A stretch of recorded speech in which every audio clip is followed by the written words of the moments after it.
Not all choristers end up as professional musicians. Member of Parliament David Lammy was a chorister at Peterborough Cathedral. I sometimes say to people, when I became a minister in the government, and you're going through your papers, you've got to have the discipline to do that last thing at night or first thing in the morning. And actually, I think back to those days as a chorister and the rigour of practice and application day after day after day, and also a sense of duty that you're following in the footsteps of many thousands of other young choristers over many years, and that you're providing a service to the local community. I remember walking into the cathedral for the first time, and there is this big sort of smell of limestone that I must have got addicted to, because you get it in the House of Commons as well.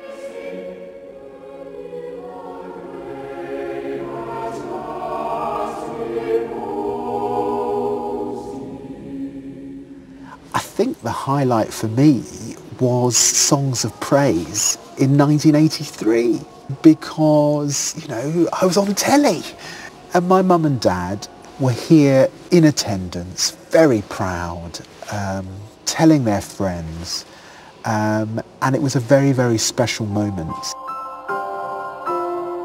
I don't think the choir master would say that David Lammy was a model chorister, put it that way. I'm embarrassed to say that on these stalls, my name scratched in. I'm afraid I was a very mischievous, naughty chorister. Actually, there have been moments in my life where things have not gone well, where very quietly I've gone on a train, come up to Peterborough, it's only 45 minutes from London, sat here, and that strong sense of faith that I still have, I draw very much from being a chorister. I find now that I'm 40 that it's music that helps me understand and get into my faith. Whether that is soaring anthems like I Was Glad, whether that is gospel music that makes your eyes water, jazz, whatever it is, it's music that lifts me to that other plane. And I'm very grateful in a sense that the discipline of being a chorister has helped me tap into that.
I'm all at sea off the East Sussex coast for Saturday Kitchen, but it's time to put the anchor down, head ashore and find some tip-top wines for today's show.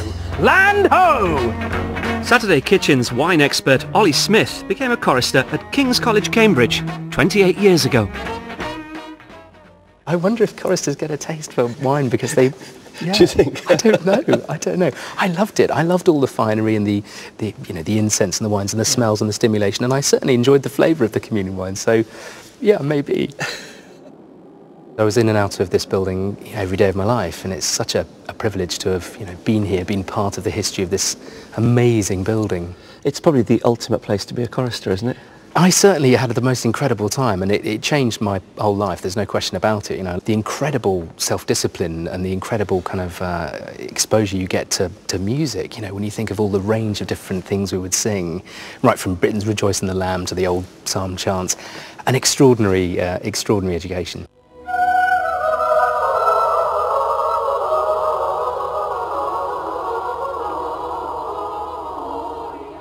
The first thing that comes to mind, of course, is the carol service at Christmas. Yes, that was always... Once in Royal David City and all that business. I think I was kind of lined up to do it the year my voice broke. Oh, I know, gutting, absolutely gutting. But it was terrifying. We'd stand over by the screen and the red light would go on and you'd know that you were on air to the entire world. I mean, it's an international, huge event, and my mum always says Christmas doesn't start until it's carols from Kings. You just think, well, but the red light goes on and then the finger comes out. And Stephen Clearbury wanders up and down the row and then just very calmly points to a boy who has to step forward. But whilst you're on air? Yeah, the red light goes on and then he chooses, no one knows who it's going to be. And the boy has to stand forward and fill this incredible space with a single solo voice. And I feel sick. Can you imagine the nerves? In a way, I'm quite relieved my voice gave way before that. But what an incredible thing. And it is magic when you hear it just across the airwaves. We all took pride, without question, in trying to deliver the very best quality of music, and you're here in a place of worship, and ultimately when all these things come together, the sculpture, the stained glass, the music, the worship, the reverence for the place, that's quite a powerful thing, especially if you're 10. I come from a family with quite strong faith. Both my grandparents actually were vicars. Well, my grandmother still is. She's probably watching and she's saying, "What do you mean, were? I'm still working." Dear. Sorry, Grandma. Sorry, Grandma, yes. But it's an incredible experience and a real privilege to see and to be part of, I guess to contribute is the word I'm looking for, to contribute to other people's faith. Would you recommend being a choir boy to people? Yeah, hands down I would. It changes your whole life and it's a huge, enormous change, but I have absolutely no regrets. I loved every minute.